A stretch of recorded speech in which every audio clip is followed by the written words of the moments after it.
क्या है? वो राक्षसों के राजा का महल है।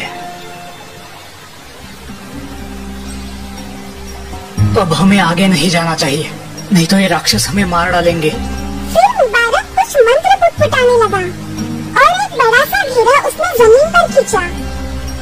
हम दोनों को इस घेरे में ही रहना है। अब मैं फिर से मंत्र पढ़ूंगा। जैसे ही इन राक्षसों का राजा हमारे सामने आएगा और तुम्हारे मांग पूछेगा, तुम उससे वो 9वीं मूर्ति मांग लेना।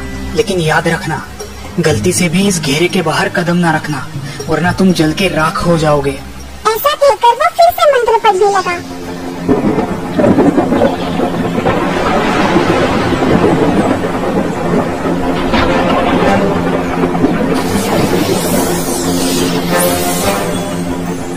सुल्तान, आखिर तुम यहाँ तक आ ही पहुँचे। मैं ही वो वृद्ध सन्यासी हूँ जो तुम्हारे सपने में आता था। हाँ? मैंने ही तुम्हारे पिताजी को भी मदद की थी और तुम्हें भी करना चाहूँगा, लेकिन इसके बदले में तुम्हें मेरा एक काम करना पड़ेगा। जी हाँ हुजूर, आप जो भी कहोगे मैं करूँगा, लेकिन वो 9वीं मूर्ति आप मुझे दिलवा दीजिए। जरूर जरूर, लेकिन उस 9वीं मूर्ति के बदले तुम्हें मेरे लिए एक बड़ी ही खूबसूरत लड़की लानी पड़ेगी, जिससे मैं शादी कर सकूं। लेकिन याद रखना, वो लड़की ना कि सिर्फ खूबसूरत होनी चाहिए, बल्कि मन की सच्ची, दयालु और निष्कपट भी होनी चाहिए। हुजूर, मैं ऐसी लड़की तो ढूंढ लूं जो खूबसूरत है, मगर उसके दूसरे गुण मैं कैसे जान पाऊंगा? मुझे ये कैसे समझ आएगा कि वो मन की सच्ची और निष्कपट है? मैं तुम्हें एक आईना देता हूँ, जिसमें झांकते ही वो आईना हंसने लगे तो जान लेना कि वही लड़की निष्कपट और मन की सच्ची है। तुम उसे मेरे पास ले आना, उसमें गलती मत करना, वरना मैं तुम्हारा सारा धन छीन लूंगा। ऐसा कहकर एक बड़ा ही खूबसूरत सा आईना उसने सुल्तान को भेंट दे दिया। फिर मुबारक और सुल्तान नाव में से वापस आए। सुल्तान अब सोच में पड़ गया कि आखिर ऐसी लड़की उसे कहाँ मिलेगी। सुल्तान, तुम्हारी उलझन का हल मेरे पास है। बगदाद शहर में एक से बढ़कर एक बड़ी खूबसूरत लड़कियां हैं। हम ऐलान करके हमारे महल पर उन लड़कियों के लिए एक बड़ी दावत रखेंगे और एक एक कर उन सभी लड़कियों को उस आईने के सामने लाएंगे।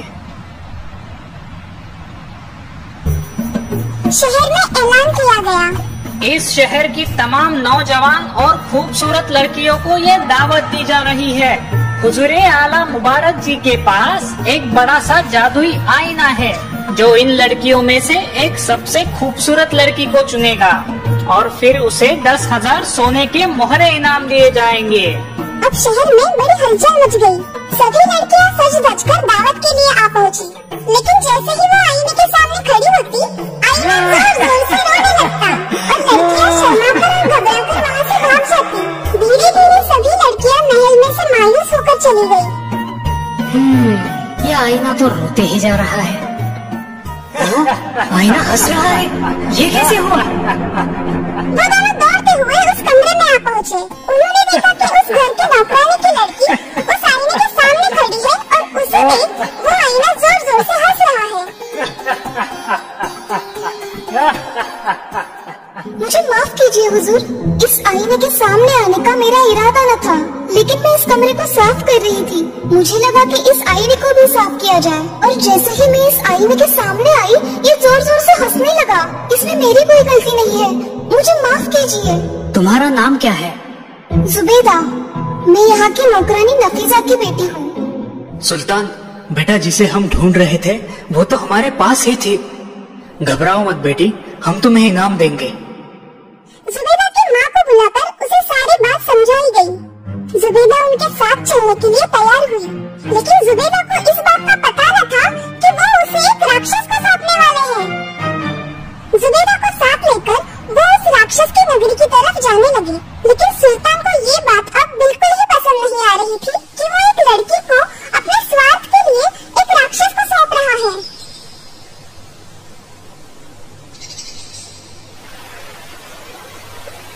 तुम बड़े ही परेशान दिखाई दे रहे हो।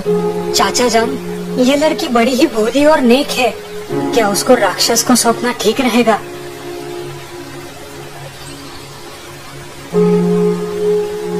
वो हमारी गुलाम है, हम उसे जरूर बेच सकते हैं। लेकिन अपने स्वार्थ के लिए मैं इस लड़की की बलि क्यों दूं?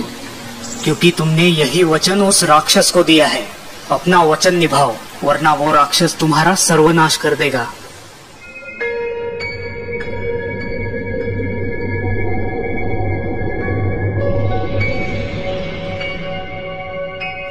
सुल्तान को ये बात सहन न हो पाई और वो रोने लगा। जब जुबैदा को इस बात का पता चला, तब उसने सुल्तान को समझाया कि इसमें उनकी कोई गलती नहीं है और वो खुद उस राक्षस से शादी करने के लिए तैयार है।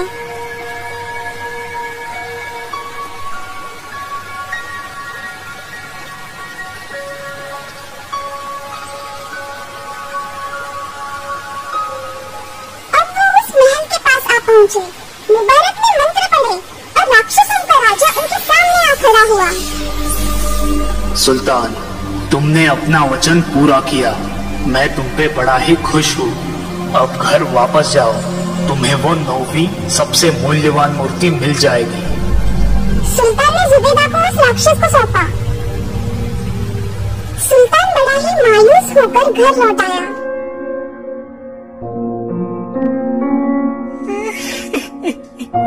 क्या हुआ बेटा, तुम खुश नहीं हो? सुल्तान ने उसे सारी बात बताई। क्या तुम जुबैदा से प्यार करने लगे थे? हाँ, शायद, क्योंकि वो बड़ी ही नेक और मन की सच्ची थी। जो हुआ उसे बदला नहीं जा सकता, लेकिन एक बात हो सकती है। राक्षस ने कहा था कि वो 9वीं मूर्ति तुम्हें मिल जाएगी।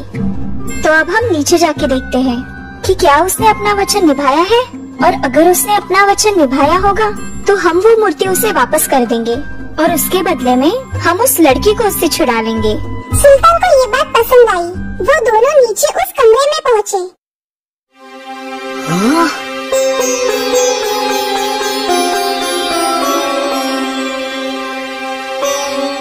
मालिक, वो 9वीं मूर्ति मैं ही हूँ, जिसे उस राक्षस ने आपको भेंट स्वरूप दिया है। जुबैदा को वहाँ पाकर सुल्तान को बड़ा हर्ष हुआ। तभी वो राक्षस वहाँ पे प्रकट हुआ, लेकिन अब उसका रूप एक राक्षस की तरह विकराल और भयानक नहीं था। मैं यक्ष हूँ, स्वर्ग में रहता हूँ। ये तुम्हारी परीक्षा थी और तुम उसमें सफल हुए। यही वो 9वीं मूर्ति है जो किसी सोने, हीरो या मोतियों से भी ज्यादा मूल्यवान है, और मैं ये चाहता हूँ कि तुम इससे शादी करो और एक खुशहाल जिंदगी बिताओ।